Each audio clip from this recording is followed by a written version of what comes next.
Welcome back everyone. In today's quick tips video we will discuss how to use fonts in the MySawgrass design tool.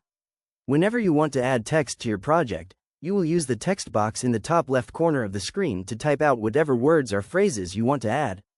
As you type, the text automatically fills into the template. Once you have finished typing, you can customize and edit your fonts in a variety of ways. On the right side of the screen, you have access to different positioning, alignment, and layering tools.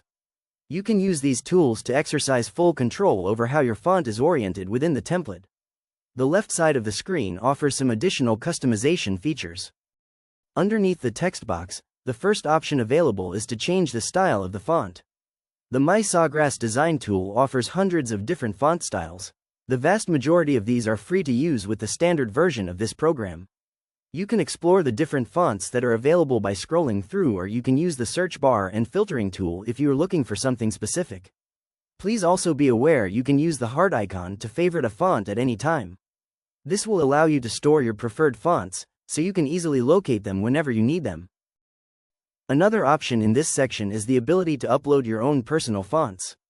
If you upgrade to the paid version of the MySawgrass design tool, you will be able to upload fonts provided they are the supported file type of TTF. These uploaded fonts will work with the same customization features as the in-house font options. Once you have the font style selected that you like, you can fully control the size of that font very easily. You can also space the letters out if needed and can even change the text color and the outline color with a wide array of color tools. The final customization option available to you is the ability to build different effects into your fonts. With this, you can display your fonts with different features such as waves, curves, or diagonal aspects.